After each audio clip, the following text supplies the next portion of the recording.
I expect that public safety is going to get worse. I expect that police staffing is going to get worse because police don't want to work for a socialist mayor. I wouldn't want to work for a socialist mayor either.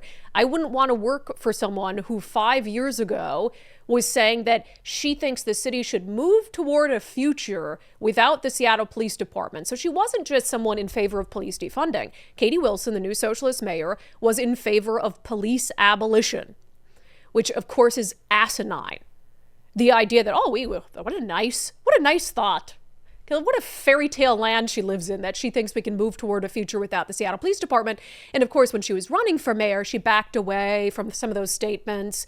And it's hard to know, is that authentic, or is that something that she's doing and was doing to try to appeal to more people because police defunding and abolition was such a failed experiment? And now, of course, she has her own SPD security detail, so that's hypocritical. But we know, right, that the Seattle police staffing issue is abysmal. And they'll come out and they'll say, we hired X amount of new officers this year. And then when you look into the fine print and the dirty details between how many officers have left, have retired versus how many they hired, it will either even out, or maybe I think they had one net new officer last year, but they'll make it seem like such a big deal.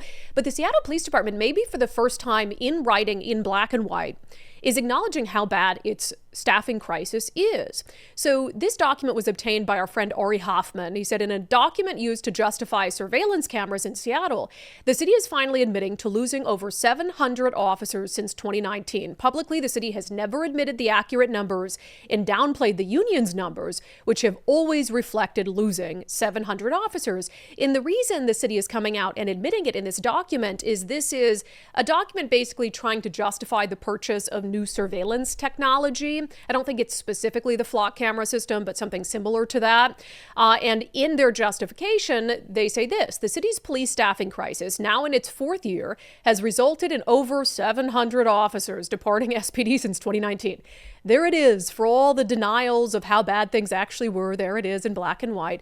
As of January 2024, 913 police officers are available for deployment in the city, the lowest number of in-service officers since 1991, and significantly below per capita staffing relative to comparative jurisdictions. Low staffing levels also affect investigations, which hinders police effectiveness in solving cases and holding violent criminals accountable. Lowest police staffing the city has had since 1991 in terms of deployable officers. For a city our size, we should have around 1,500 officers. I would argue more, but if we're doing comparatively speaking, we should have around 1,500 deployable officers. We have 913. And police staffing that low leads to egregious amounts of overtime, but it also leads to lower 911 response times, even for level 1 emergencies.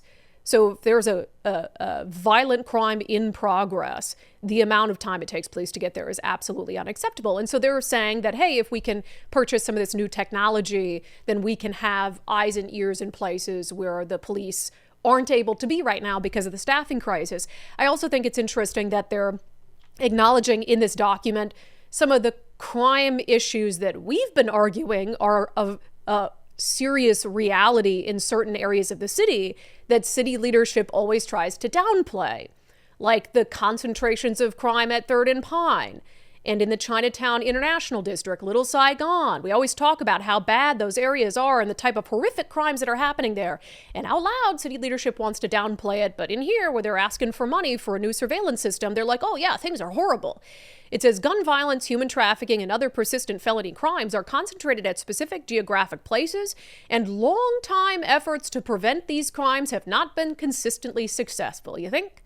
Implementing technology tools to bolster policing capabilities as one part of a holistic crime prevention and reduction plan is essential to address ongoing gun violence, vehicle theft, human trafficking, and persistent felony crimes at specific places, including within our most victimized communities. And then they get into some of the concerns about that you always have with this kind of technology, privacy concerns, and how they'll try to utilize the camera systems in a way that are only facing public areas, not looking into windows, etc. And that's always going to be an issue. And look, I have my concerns with police surveillance technology and living in a surveillance state, but I do think that we can have those conversations. How do you limit it? But when you have a city the size of Seattle that only has 913 deployable officers, that's a crisis situation. It's a crisis situation. And we do have some of these hotspots. It's like you could really saturate kind of three specific areas of the city. And if you could maintain that level of saturation and police presence for a consistent period of time, I think we could get a lot of the major offenders off the street. But as I've also said, and I just said it on the show yesterday, you could have 1 million Seattle police officers, one on every single corner in the city, and it could have 1 million cameras, one on every single corner in the city. And it wouldn't matter if you're not actually going to follow through and prosecute the offenses and put people who are dangerous and who victimize other law-abiding citizens in prison. None of that matters. And unfortunately, that's not helping either. So this is just a small part of the equation. But never again can they deny the extent of the staffing crisis. Never again can they deny the extent of the violent crime that's happening in some of these hot spots in the city, because they put it in writing and we now have it. So thanks, Ari Hoffman, for putting that out.